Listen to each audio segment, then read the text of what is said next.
I said, as long as you don't push that nuclear button.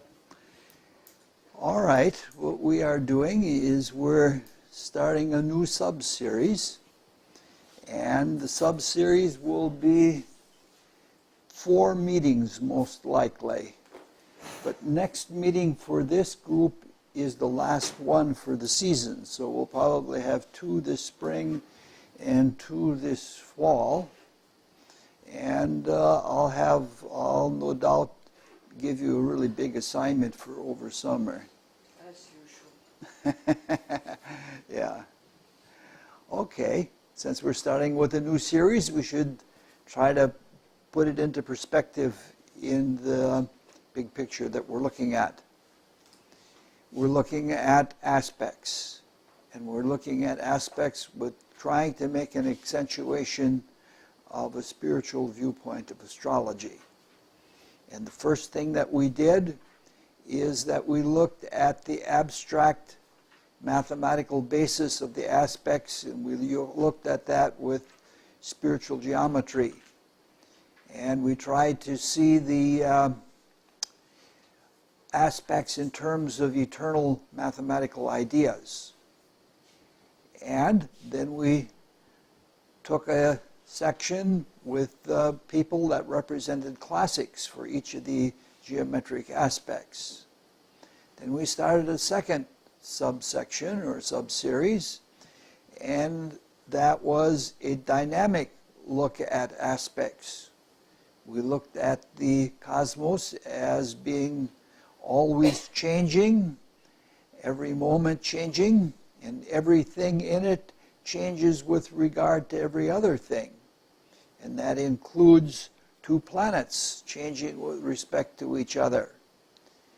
And what we did is we looked at cyclical relationships between 2 planets, which are called binary cycles. Some of those cycles are visible, and some of them are virtual. And we looked at both of them, and we took a standard cycle, we took the lunation cycle, and we took a lot of examples, and we saw the aspects as different stages within a cycle.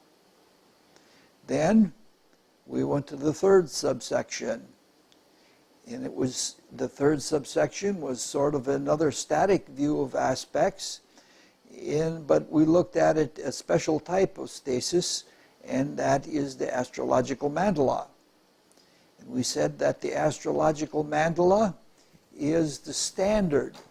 It's the whole universe as seen from the human point of view, but in the ideal case, where all of the constellations are lined up with their respective signs, and all the respective signs are lined up with their respective houses, and all of the planets are in rulership.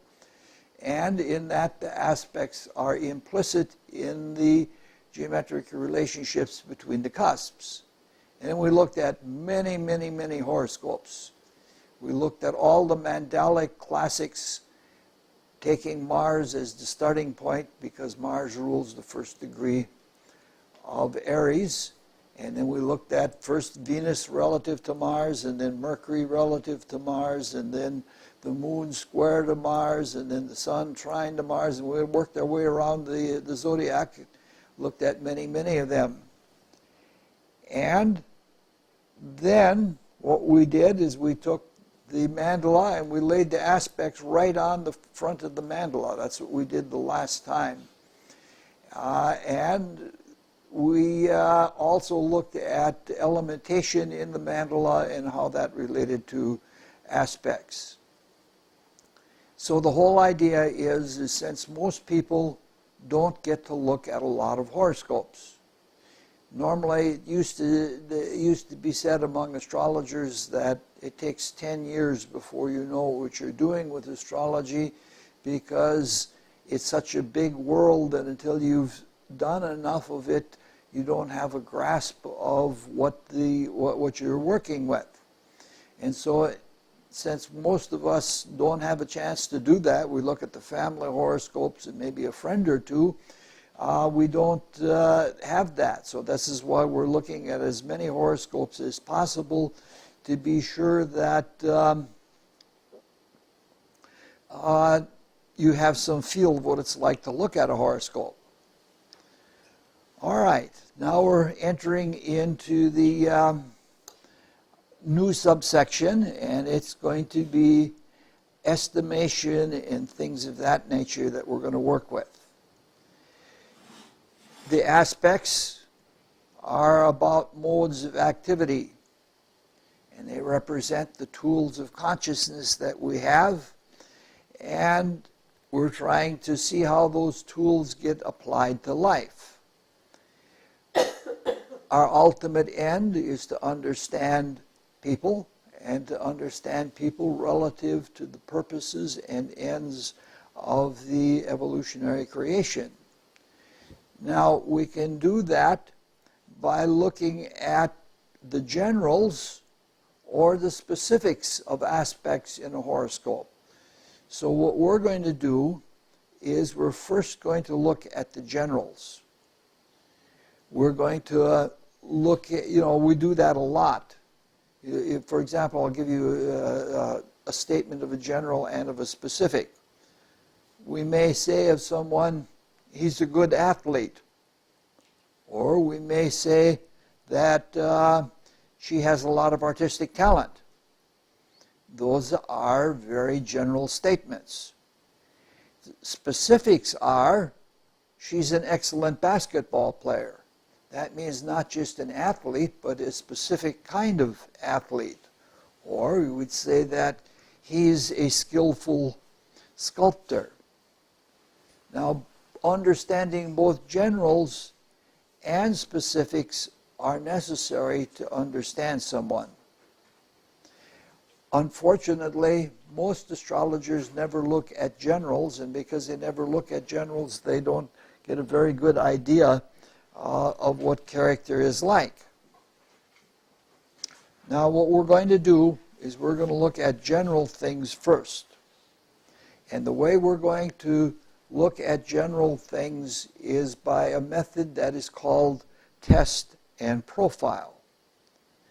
And a test is something that we use to probe or to measure or to gather information. And the organization of the information that we have gathered by the test is called a profile. And in that, we're using the standard definition of profile as in the English language. All of the tests that we're going to do are called population tests. That means we're going to do counts of the numbers of things and then look at them relative to the probabilities of them all. So the profile that we're going to look at, the word, like if we see a profile, you're looking at someone from one perspective only. For example, if somebody's facing you, you have a frontal profile. If they turn 90 degrees to the left, you then have a right lateral profile. And it's possible by taking a person and rotating them in all three dimensions and going very, very slowly to have an almost infinite number of profiles. Then, when you put all the profiles together, you have a simulated general character. We won't be getting that fancy with it. That's a huge undertaking. We're going to just look at a few little simple things along those lines. All right. These are handouts.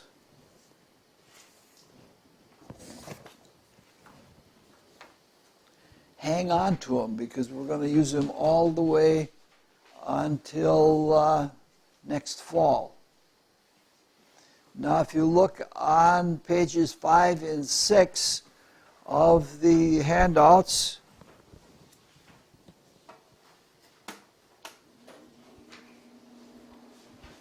you'll see that there is a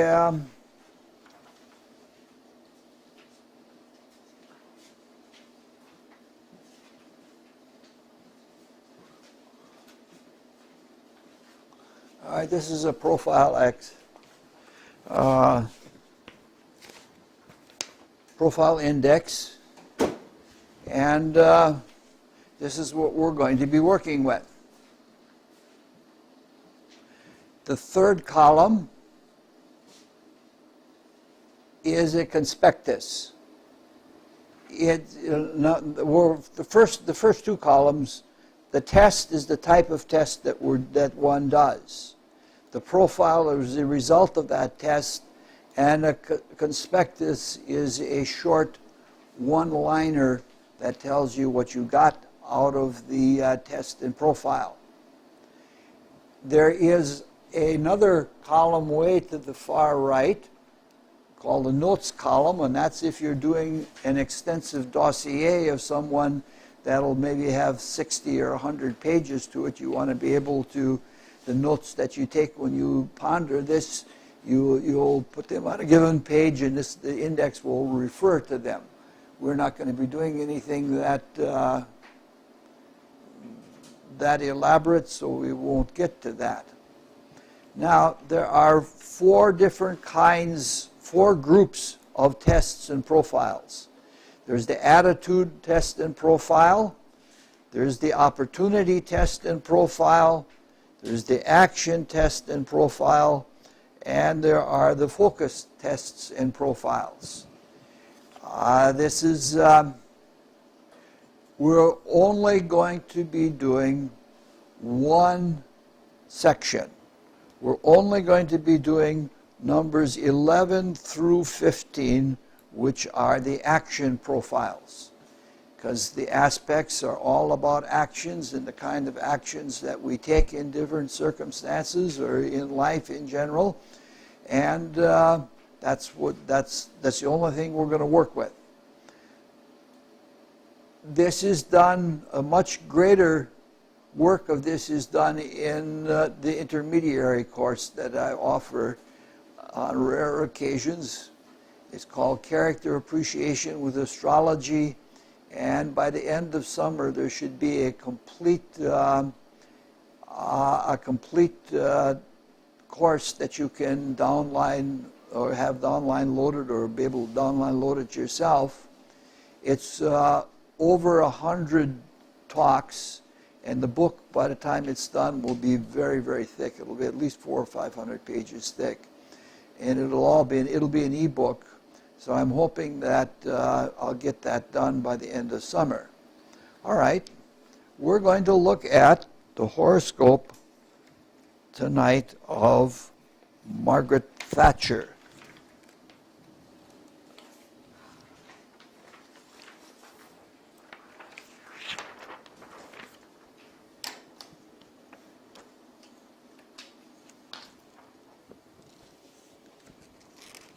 I'll be all lost by the time the night is over. This is just the basic, simple horoscope. You see she has the Sun in Libra,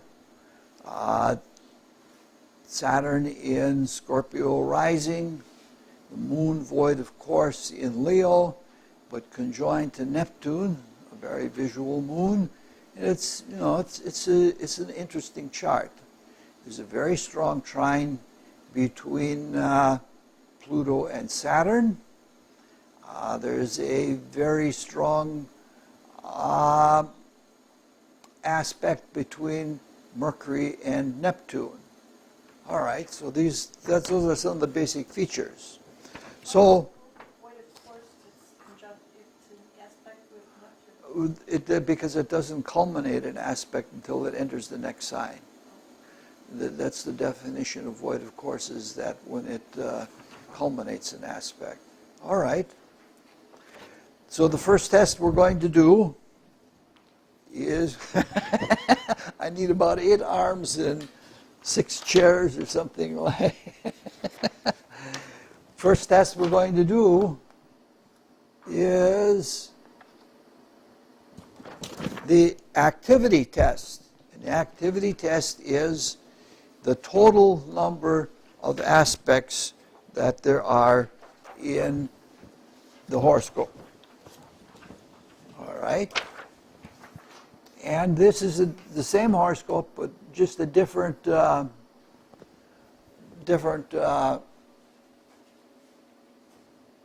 makeup of it. Oh boy. This is all kinds of useful, helpful tables. What we want to look at is, well, first of all, we have to clarify what we're doing. We're taking all of the longitudinal aspects.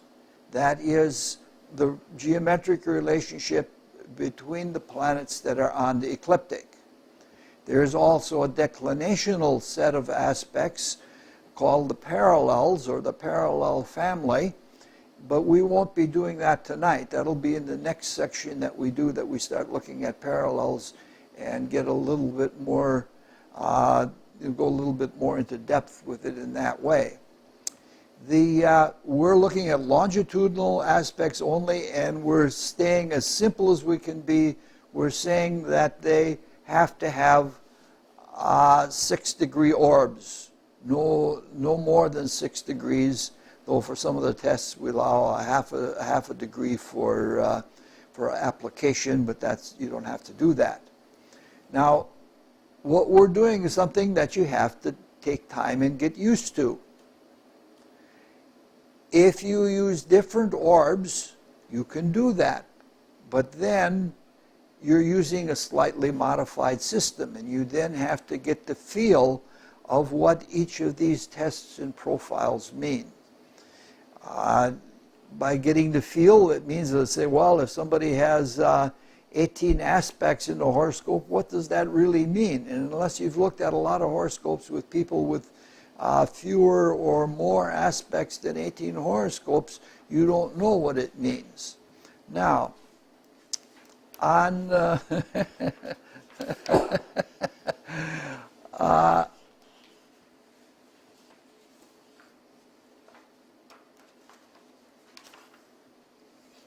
on page 7 and 8, we have what we're actually doing when we're taking the profiles. We're saying that we're looking at the activity test conditions. And then from there we have keywords for what those conditions mean. By the way, I should mention that if you want to understand what each test and profile is, look on the back side of the sheet. On the back side of the sheet it tells you what each of the tests and profiles is. We are right now looking at number 11, and that is the total number of aspects. Okay.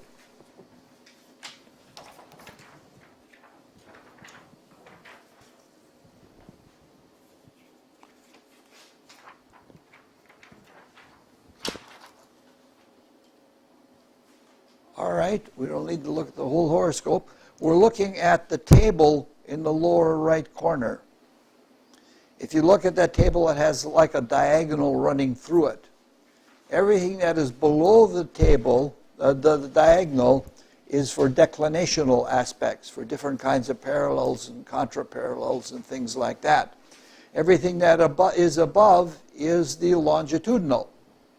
So if we are going to do this test, we're going to see how many aspects there are. So all we do is we go and count. 1, 2, 3, 4, 5, 6, 7, 8, 9, 10, 11, 12, 13 aspects. All right. When we have done that, we then fill in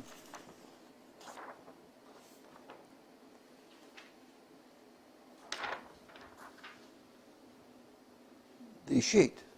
We have 13, and then using the synopsis, we say that this means that this is moderate activity because it's in the middle range. And so it's needs somebody who's not especially versatile and somebody that is not simplistic either, that has just a few ways of looking at things and those few ways only. That's the kind of thing that you are looking for in this. All right.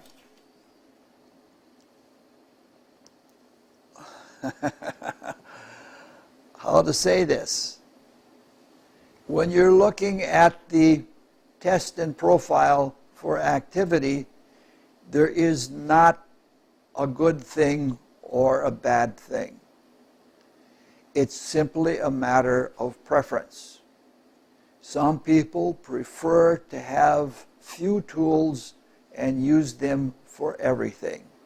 Other people prefer to have many tools, and then they have just that neat little tool that will work for this special case that, it comes up every now and then. You see this, there are people that make a living off of the need for tools. Some, like garage mechanics, they have these huge, big toolboxes that are on wheels, and some of them are almost motorized. And some of them, they have a large, large number of tools. Okay, so, but it isn't, you are not a bad person if you have a small number of tools, nor are you a bad person if you have a large number of tools. My personal observation about it is, and it'll come up several times, is that if a person has, usually the people who accomplish the most in life have a smaller number of tools or a moderate number, because it takes too much to maintain a high number of tools, and very few people have that kind of ability. All right, now let's see what the second test is. The number 12, the intensity test. What we're doing is we're seeing how many are high intensity of the aspects, how many are low intensity, and how many are of moderate intensity.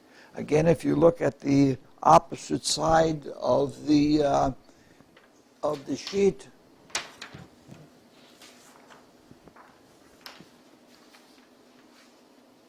number 12, that tells you what the H, M, and L represent. So everything should be fairly simple. So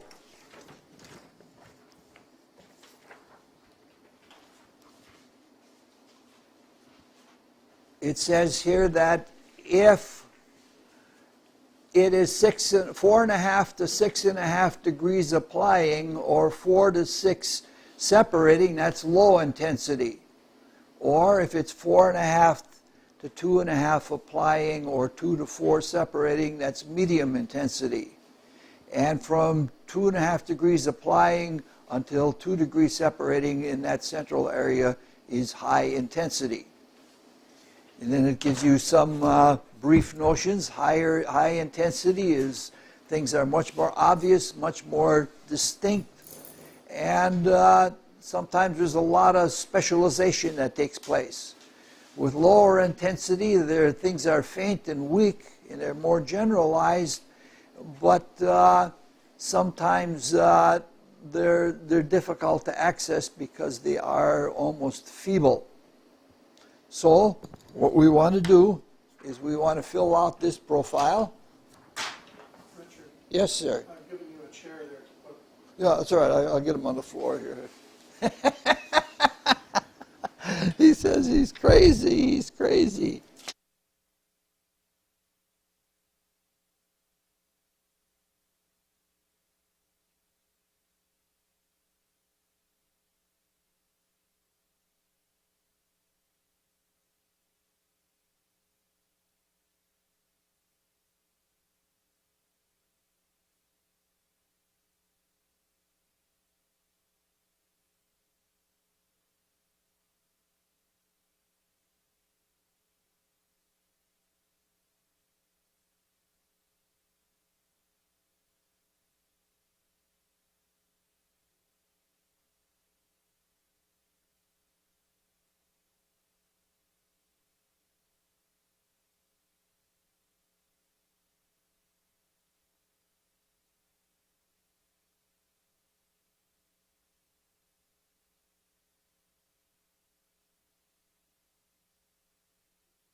Okay, there it goes again.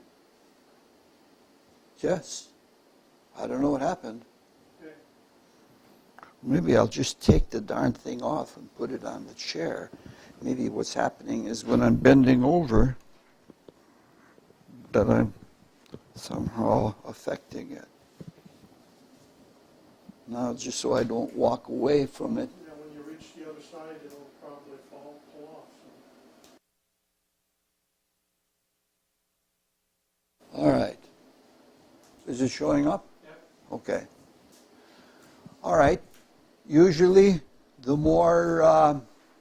smaller the orb, the more developed the talent is. In this case, we're calling even having a bad temper a talent. It's a mode of activity.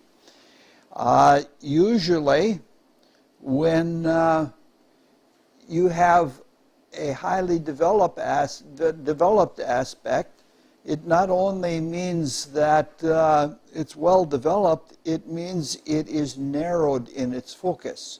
So if you find people with very, very close orb aspects, they are often specialists, that they can do one thing and they can do one thing only.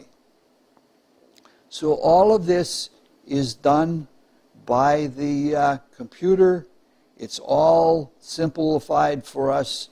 The application and separation are there.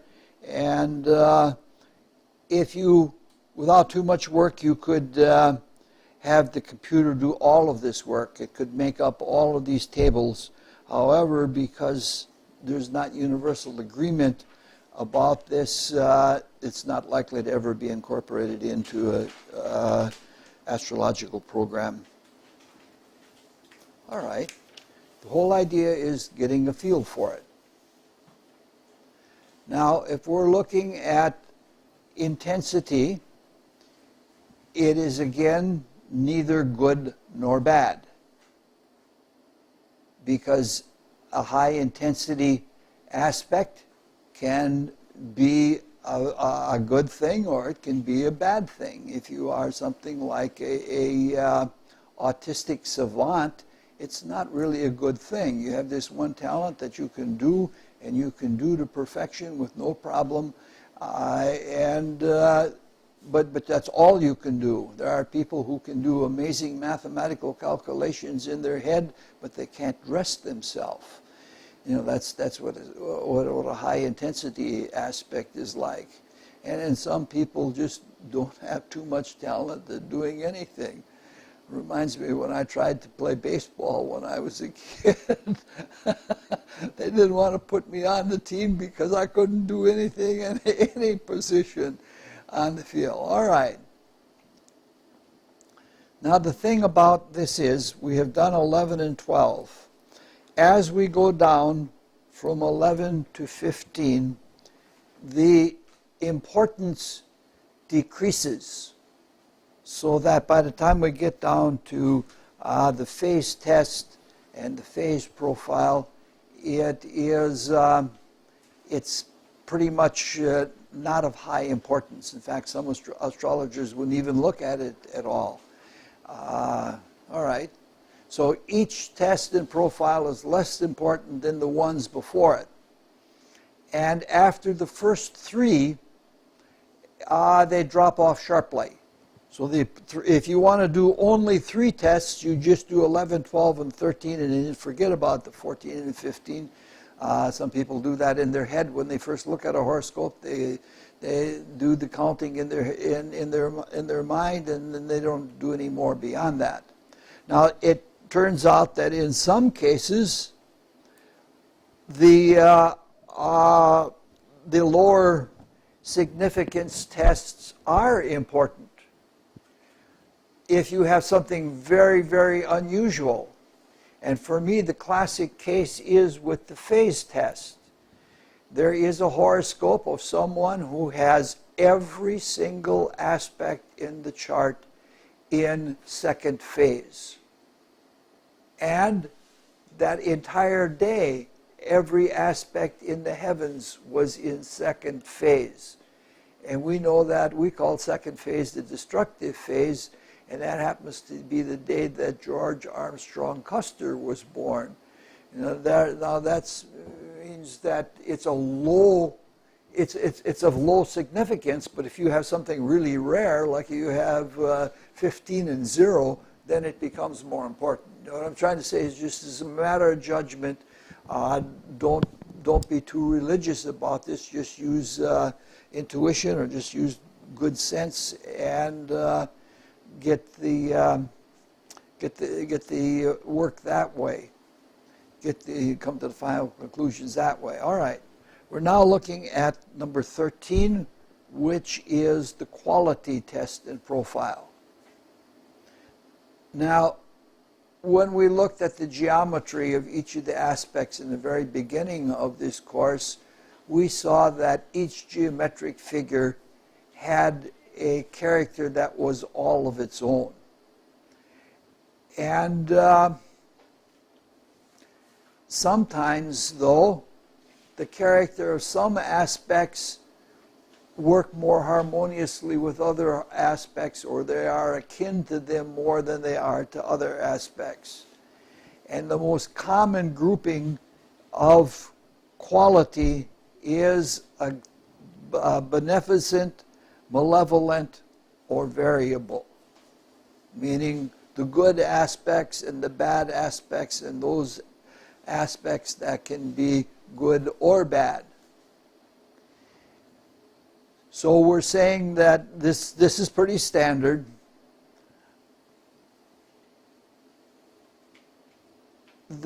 Probably the best use of words are not good and bad, probably would be easy and hard. The opposition and the square are the hard aspects, and the sextile and the trine are the easier aspects, and the conjunction can be either. And another way of looking at them is favorable and unfavorable, or pleasant and unpleasant, and successful or frustrating. Those are all things that work. And because human beings are what human beings are, sometimes what they mean is good and evil. Because humans do have a propensity toward being evil sometimes, and we have to take that as a possible interpretation. Again, it's a matter you have to use your observation, you have to use your intuition and your judgment to see whether this works right. Because I have seen trines that have been used to malevolent ends. They were evil trines. It's rare that you see that, but that happens. On the other hand, some squares are very positive things, like the use of squares in the chart of Sir Isaac Newton, for example. All of the squares in there were used for developing the differential and the integral calculus, both of which depend on squares to have any meaning. So, when we look at the test and profile of Margaret Thatcher, we see that there are 5 benefic aspects, 6 malefic aspects, and 2 that are variable. Now, sometimes you can swing the variables. And if we look at what the 2 variables are, we'd have to go back to this chart, I guess, to see what...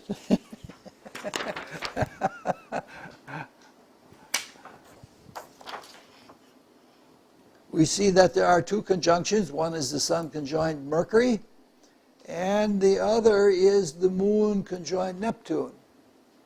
And when we look at those 2, let's look at the Sun.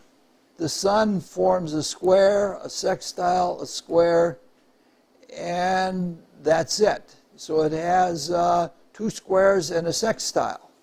Mercury has 1 sextile, 2 sextiles.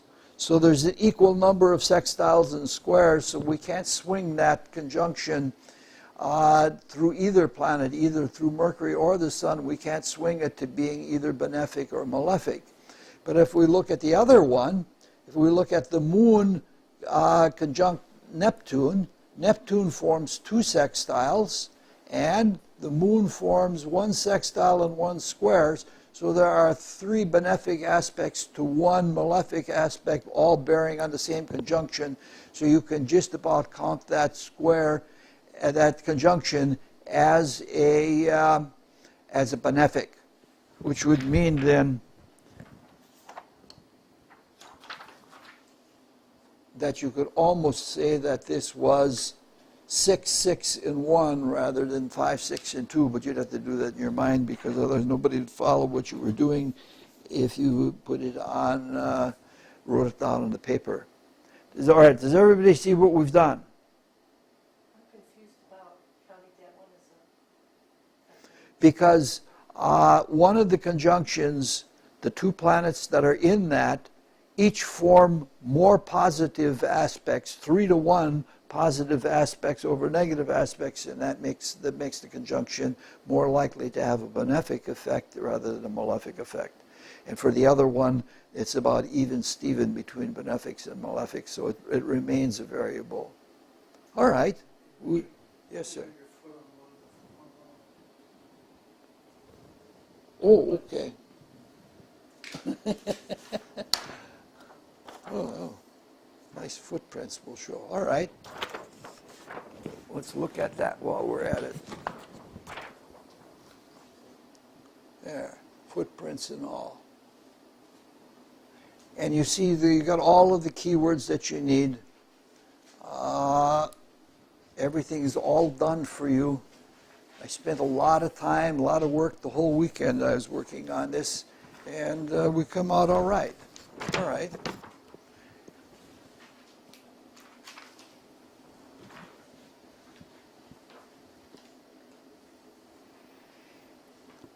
Now, when I was a child, we lived on a farm about 3 miles away from Elkhart Lake, Wisconsin. My father was an orphan, so there weren't many relatives there, but my mother came from a large family that lived up north in Marinette County.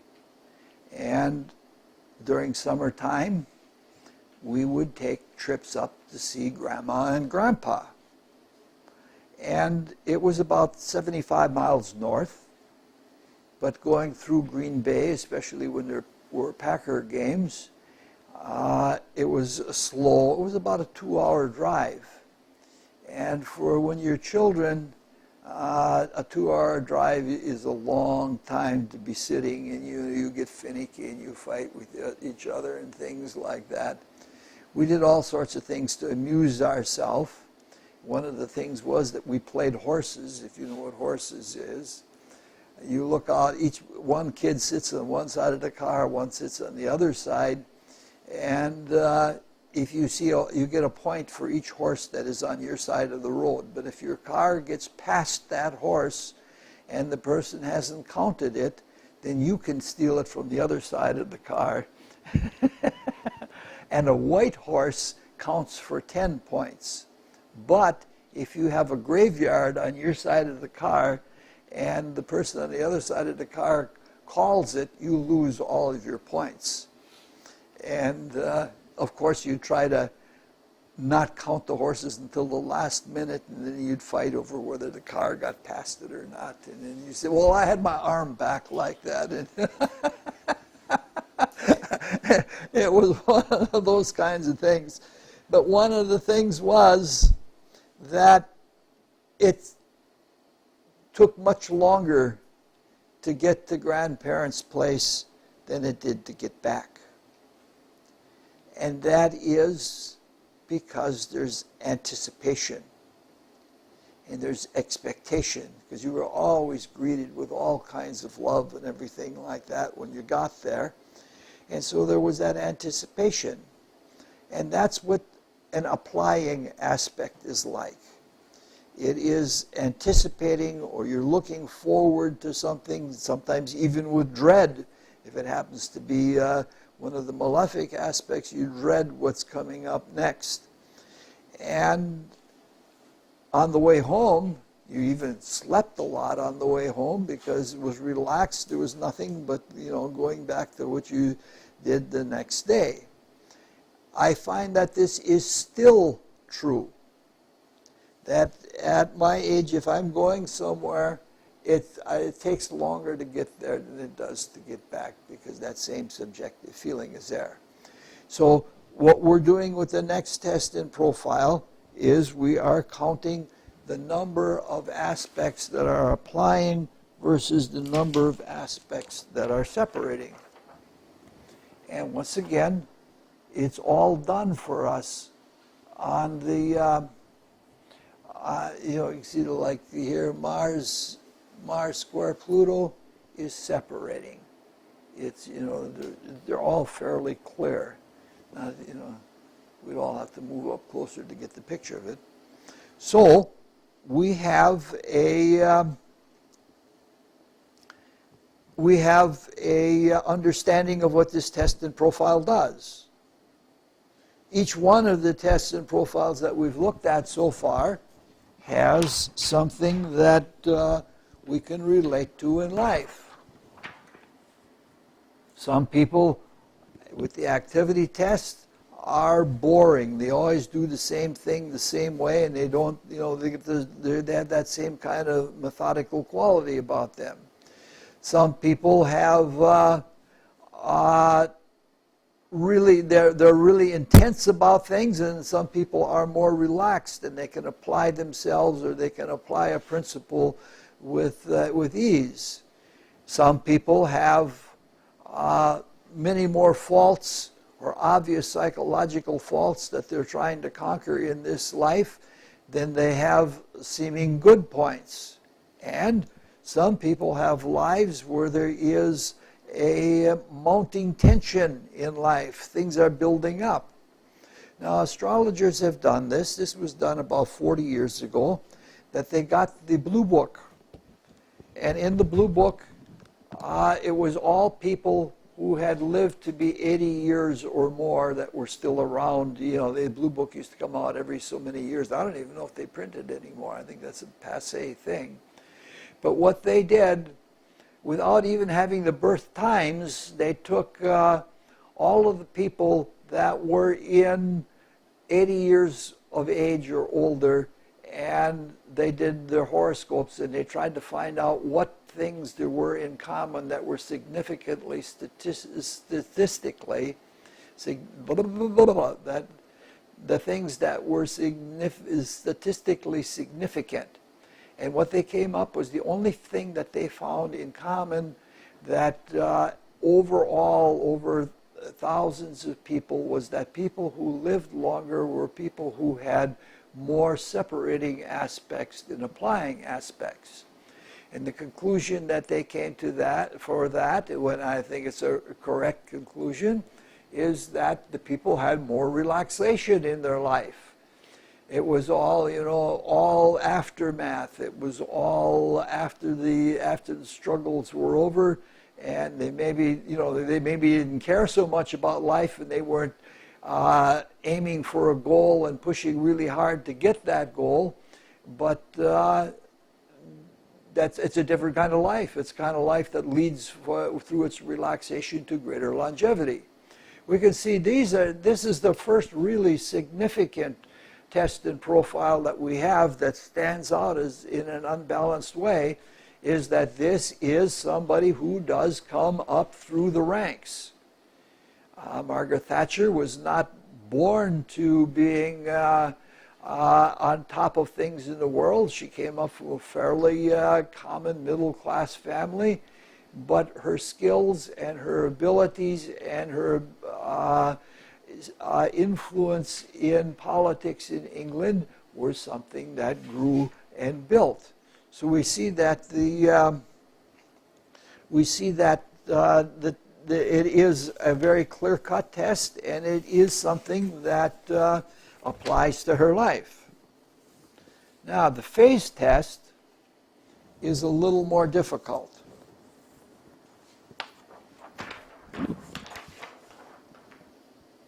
The phase tests are what stage of a cycle or an implied cycle an aspect is. We're saying that if the slower moving planet, in the diagram it's the sun, if the distance from the sun to the, like say the first sextile, is forward in the zodiac, the shortest distance. The longest distance would be backwards in the zodiac, but the shortest distance from the sun to the moon is forward. And that is the first phase. So everything from the exact conjunction until the exact opposition is first phase. But when this faster moving planet is coming back home to the slower, then the shortest distance from the slower to the faster is backwards in the zodiac, and it's very easy to figure out that way. All right, everybody got the idea on that? All right.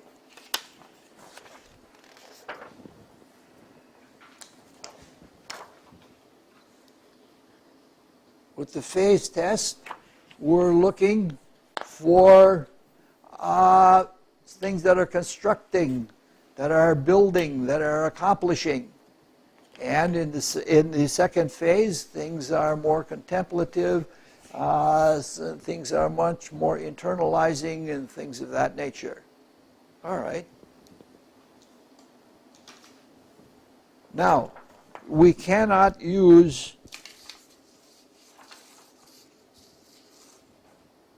Oops, wrong one. You got one in front of your right foot, too.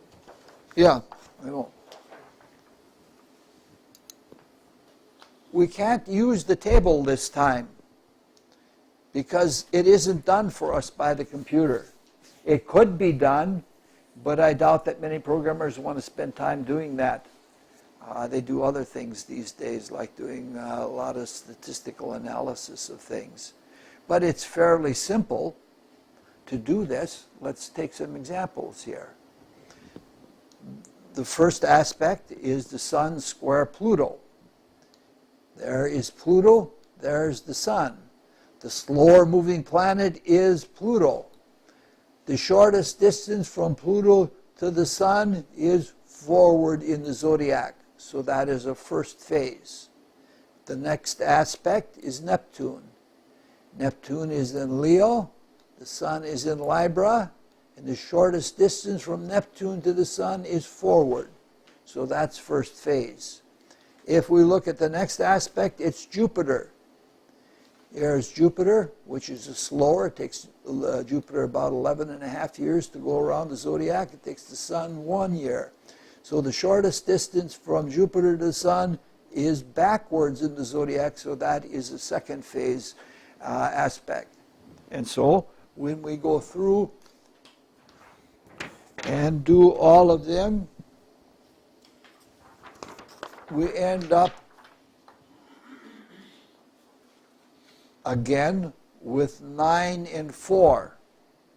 So we can say that not only is hers a life that is of more and more tension being applied, it is more and more tension applied to being a builder. In her case, it was probably a rebuilding. All right, we have done all the tests and profiles. We'll have a little bit to talk about them, but if you wanted to do more, you could make another echelon below this yet. And if I did with that, I would take an elemental test. But I don't do that because the elements are shown somewhere else already, and it's sort of redundant. Conjunctions and trines are monoelemental, and sextiles and oppositions are complementary elemental, and squares and parallels are, and some parallels are misfit. Another kind of thing, a tested profile you could do would be a geometric test and profile. The conjunction and opposition, which we've seen all along, are special aspects, And they're special because they do not have a geometric figure. They are a point and a line, and neither of them is a geometric figure. The trine and the square and the quintile, if you wanted to include that, are simple geometric figures. The sextile and all of the figures above that in the number of points are multiple geometric figures. So those are things you could do, but I think that's taking things way too far, because you're getting into things that are too faint, and what you're trying to do is to get definite profiles of things that are in the general nature of the character, and you don't want to get something really faint. You know, it would be like looking at a mountain and trying to draw the mountain and then seeing, oh, there's this faint tinge of orange in this part of the mountain, and that is not giving you the general characteristic of it. All right, now we have done something in the conspectus. We've given one-liners for each of them. Now let's try to do something with it. There's one principle that runs throughout all of astrology. It runs throughout nature. Everything in nature seeks rest in a balance. The most clear thing in nature is physiology. In physiology, the body always tries to reach a homeostasis, which is a kind of balance. And so that the body hums along or lives most efficiently if there is a homeostasis. However, you don't get anything done if things are in a homeostasis. It's like when you break the balance that things become accomplished. Some people even follow this politically. They say that if you have complete equality, that's the most fair thing of all governments. And the answer to that would be, from the other point of view, if you have complete equality, nothing gets accomplished. It is in changing your status, whether you're going up or whether you're going down, that things are learned. So a complete homeostasis is probably impossible in the first place. But it's in the in-between states, approaching toward homeostasis or breaking away from homeostasis, that things that things get done. Now, there is a parallel in this in astrology and psychology. Balanced people, which is something like the homeostatic balance, usually balanced people are healthier people.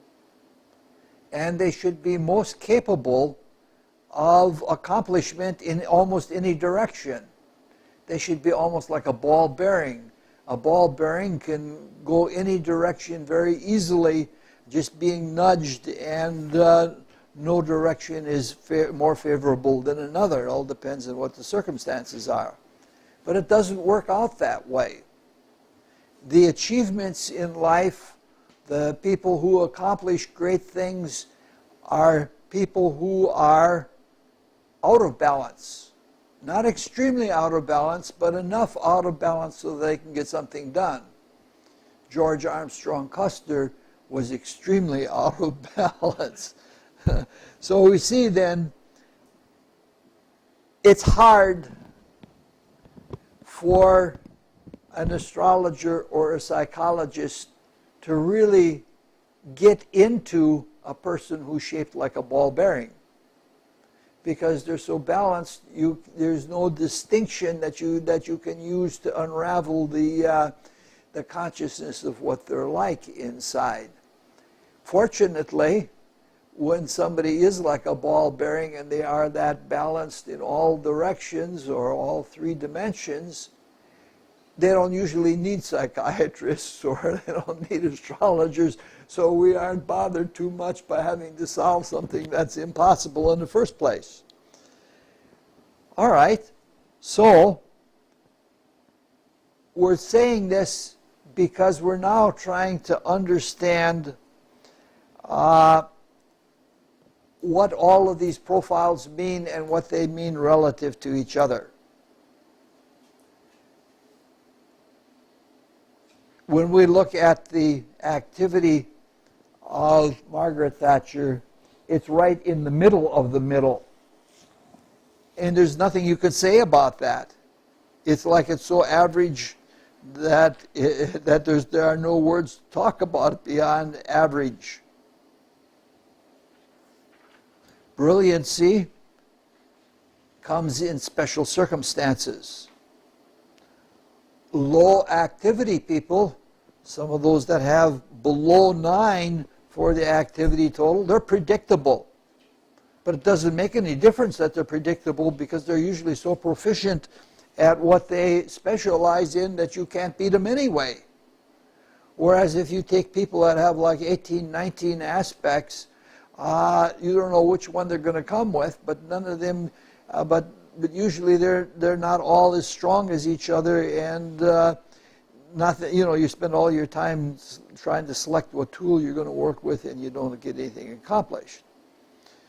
So nothing more can we say about this. When we look at the intensity test, we see something very much different. Now, she may have an average number of tools, but the majority of them are moderate or weak, which means then that she doesn't rely on them very often. You can even take these numbers to mean frequency of use in life. And if you have something that is a very faint aspect, like 6-degree orb exactly, the number of times that you manifest that in life will be very, very few. However, if you have a very high intensity aspect, you'll go to that all the time. That's your strong suit. You play that. So there are 4 really strong aspects in this chart. Now it's going a little away into specialization because we're trying to work with generals, but if we look at what those 4 are,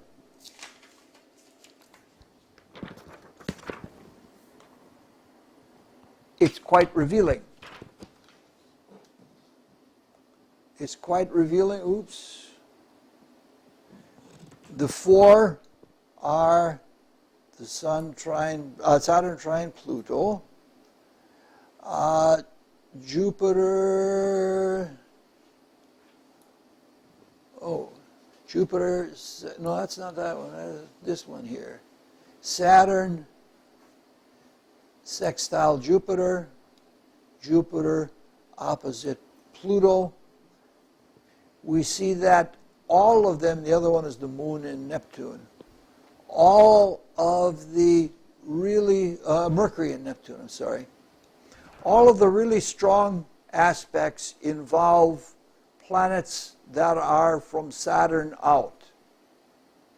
A couple of Pluto aspects, a Saturn aspect, and a Neptune aspect. Nothing with Uranus. Uranus would be more radical. It would be more left-leaning. So what we're dealing with is that the strongest factors in her life are things that are conservative, they're dark, they're heavy, and they're power-oriented. So when we do this test and we go look a little bit into the specifics, we see where she has put her eggs in the basket. It's pretty clear. All right. If we look at the oops. If she has completely unaspected Uranus, would that indicate that she cannot even see the Yeah. literal side? That's very likely. She couldn't get any traction on that. All right.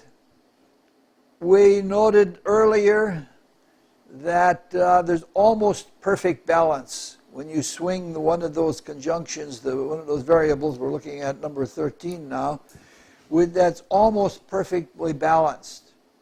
And means she's going to have as many hard things as easy things to accomplish. And it's very hard to say much about that. She has as much advantage as she has adversity. But if we take the quality and we go back again to see what planets that are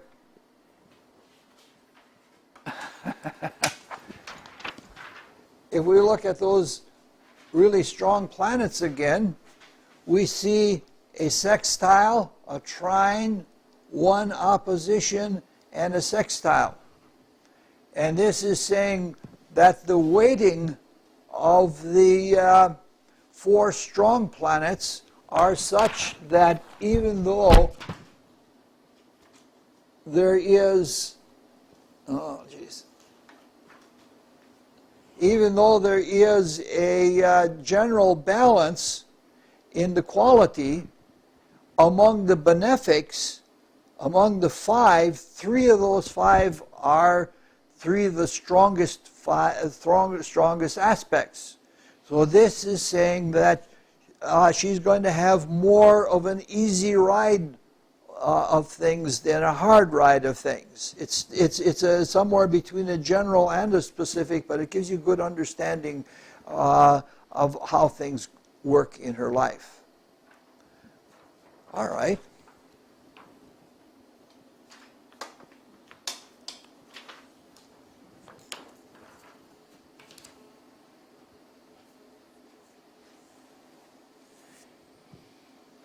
We've already looked at the fact that she's a person who's building in life and getting stronger and stronger in life, and that she's also somebody that tends to be much more of a builder. Now we could do the same thing with these by relating them right back to the intensity. This is called cross-profiling. When you take, like we just did, we took the quality and related to cross-profiling, and we took the activity and we related to intensity. When you do cross-profiling, you get very specific things that you cannot get any other way in astrology. This is why working with generals is so important. If we look, and we could also determine whether those 4, how many of those 4 were mounting aspects. I didn't do that in this particular time because I didn't take the time for it. This is called cross-profiling. Now, you can take everything all together. And if you take everything all together, you would say that this chart is basically a balanced person, and you couldn't say much more about it. The things that are not balanced are things that are of minor significance compared to the big 3. The last 2 are of minor significance, and then you have the broadest way of looking at her activity in life is to say that she is basically balanced. If you wanted to modify that a little, you could say she's basically balanced and building, and basically balanced and rising in tension. And tension does not mean something negative, because good music has to have tension, and if you don't, you have New Age music, and you have no music then. Question. Yes. So, based on the application, you say it's building. Yeah. Earlier, and I understand that portion. Yeah.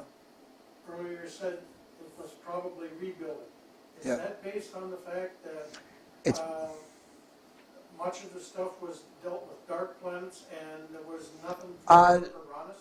Pluto tends to be the remodeler. Okay. Yeah. Speaking of Uranus, though, it's in a fairly tight yod to Mercury, Neptune, and she had powerful conflicts with the unions. Yeah. Would that be that aspect? Yes, it would be that, but we're not doing that now. Okay. That would be something that would be beneath the surface, and that would be a subtle thing, and it wouldn't be one of the generals. All right, now, you can take all 4 categories of profiles, and you can look at the whole of the whole business, and you can make a statement about her attitudes in life and the opportunities through which the attitudes are developed and the actions in life, and you can make a very broad general statement. It's a healthy thing to do. But another thing that you can do is to cross-profile. And when you cross-profile is when things come out. That's what we've been doing when we have been taking the big 4 here in the intensity profile and relating them to activity and then to quality and then application and phase. In cross-profiling, you get very distinct things. You know, like if you're looking at somebody with a frontal profile, you can't tell that their nose sticks out. But if you look at them in a lateral profile, like they do in the in the mug shots, you can see, wow, that nose that person has really sticks out. And then by putting the 2 together, you get a picture of what the face is really like. And the same thing is true by cross-profiling. You get to understand things. Like, for example, if we cross-profile number 11 and number 14, that is, the activity is mounting. However, the mounting momentum is not likely to be highly extreme. It's more likely to be building up, but it's not likely to be extreme. And if you add number 13 in there, you can see that she's never going to be seen as completely a good person or completely a bad person. So the balance here not only means the way she deals with life, that she has so many things that are hard to accomplish and so many things that are easy to accomplish, and they're balanced with each other. But we can see from this that the way she is seen is also going to have that same balance. That's been coming out then this week now since she's passed on. There have been people that have been saying all kinds of flaming things about her, like she did this terrible thing, and then other people say, well, she did this good thing. And when you put things together like that and cross-profile, you can bring out a lot of information. This happens because there is so much balance and harmony, you can't get a whole lot of cross-profiling with it. We hope that the next horoscope that we work with, which is the Woody Allen horoscope, is better for that. Now, eventually, I'll try to make available to you the sections on cross-profiling from the other course so that you can see more in more detail with this. So this is your assignment in the next 2 weeks, is to do the same thing that we have done with the Margaret Thatcher chart, to do it with Woody Allen and see what you come up with there. That's all we have for tonight. Using this system your whole career, right? I mean, this is something you want later on that you, No, I've been doing this all along. the very first day. Yeah, these are things that I was teaching back in the 70s already. It wasn't as refined and it wasn't as developed, the system wasn't worked out, but it was something I was doing back then. I think every astrologer does it, but they do it in their head. And when you do it in your head, you can make a certain kind of calculation, but it's not the same thing as having everything laid out before you and then being able to do the cross-profiling and then take notes on it. And Who was it that first developed this? I mean, Max Heino didn't do it, I'm sure. I don't know who was the first person. As far as I know, when I talk with other astrologers, I'm maybe the only one who does it. Because I hate to say it, but I often almost gag when I read astrology magazines. There are some very knowledgeable and some very technical astrologers, but they don't know people. And they haven't developed techniques to really know people. And this is just simple, broad stuff, but I find it extremely valuable. Now, in theory, a computer could do all of Yes, in theory, a computer could do all of that. And that being the case, it could almost make, like an interpretation, kind of, if you will, or... Guide to interpretation. See, my first task this summer is to take the course that we did all those keywords with and make the book for that. But I'm thinking of extending the book so that you can have a computer version that you sit at the computer and you click on something and it brings up a sentence. And there's a fill in the blank there. You just click on that blank and click on that blank until you get the one that hits your intuition. And you can get very sophisticated with that. Now the next section, the next part of this section after we do this general profiling is we look at the relative strength of each planet and of each aspect. And then that could be added into the same situation so that the keywords would be weighted. That would be, more likely if this were the case and then that were the case. You could make, you've seen those programs where you can self-psychoanalyze yourself. You sit down at a computer terminal and you ask, you answer a bunch of questions and then you check, click, and you get a psychological analysis. Have you ever seen many of those? I don't think I have. They've been around a long time. They had them back in the 80s already. But you could do the same thing with astrology, but you'd have to make it interactive, not saying that you are this or this or this, but give you the most likely keywords that would help you to understand what you are, this or this or this. Employers use something called a predictive index, where they make you answer about 50 questions, Yeah. and in 10 minutes they have a Yeah. 3-paragraph Yeah, most thing. of that is Myers-Briggs. And Myers-Briggs is a quantification of Carl Jung's typology. Yeah, I've always wondered what the baseline software to that is. So they're getting that from Jungian stuff. Yes, yeah. All right, thank you very much. Thank you. Yeah, great.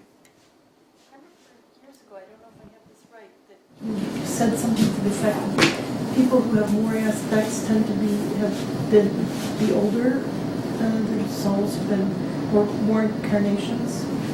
No, it's just a matter of choice. Oh. Yeah. It's sort of like I used to like chess, and I used to read on chess, and they would have talk about ancient tournaments where so and so played and so played, and there would be people who would have brilliance. They would win the brilliancy contest, saying that they had played this brilliant line of play that was really very subtle, and they won the game. But people who won brilliancy contests weren't always the ones that won the tournament. It is more the people who were always there, and they weren't doing all of these rare, subtle things that were steady, solid. I forget the name. There was one man that won tournament after tournament, and he was always somebody that just stood in there and was extremely defensive, and he never gave up, and he won tournaments because of it. And that's somebody that's more like what you call a bread and butter person rather than somebody who has some frappe or something like that. And people with a lot of aspects are frappe people. Do you have Bobby Fischer's chart? What? You have Bobby Fischer? Yes, I do. Anything weird in it?